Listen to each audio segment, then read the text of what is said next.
നമ്മെ ഓരോരുത്തരെയും ഈശോ പണിതുയർത്തുന്നത് ഒരു ദേവാലയമായിട്ടാണ്.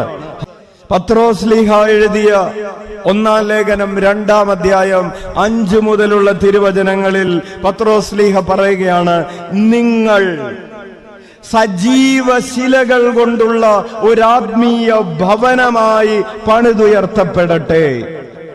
ഈശോ ഒരു സജീവ ശിലയാണ്, ജീവിക്കുന്ന ശിലയാണ്. അവനാണ് മൂലക്കല്ല്. ആ മൂലക്കല്ലായ ഈശോയോട് ചേർന്ന് നിങ്ങൾ ഒരാത്മീയ ഭവനമായി, നിങ്ങളൊരു ദേവാലയമായി. ശ്രദ്ധിച്ചു കേട്ടില്ലെങ്കിൽ മനസ്സിലാവില്ല. മുഴുവൻ ശ്രദ്ധ അച്ഛൻ തരണം. നമ്മൾ ഓരോരുത്തരും ഒരു ദേവാലയമായി പണിതുയർത്തപ്പെടുകയാണ്.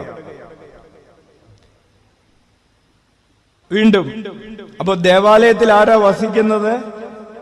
പുത്രനാകുന്ന ദേവാലയത്തിൽ പിതാവായ ദൈവവും പരിശുദ്ധാത്മാവും വസിച്ചതുപോലെ നമ്മൾ ഓരോരുത്തരുമാകുന്ന ദേവാലയത്തിൽ പരിശുദ്ധ ത്രിത്വം വസിക്കുന്ന ദേവാലയമായി ദൈവം നമ്മെ, നമ്മുടെ ശരീരത്തെ പണിതുയർത്തും. അപ്പോൾ നമ്മൾ ആരായിട്ടാണ് പണിതുയർത്തപ്പെടുന്നത്? ദേവാലയമായിട്ടാണ്. നിങ്ങൾ പരിശുദ്ധാത്മാവിന്റെ ആലയമാണെന്ന് നിങ്ങൾക്ക് അറിഞ്ഞുകൂടെ? ദൈവം നമ്മെ ഒരു ദേവാലയമായിട്ട് പണിതുയർത്തുകയാണ്.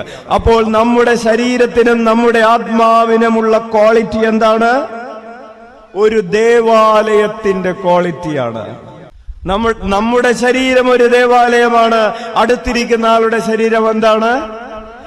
ശരീരം മാത്രമല്ല, നമ്മുടെ ജീവിതം ഒരു ദേവാലയമാണ്.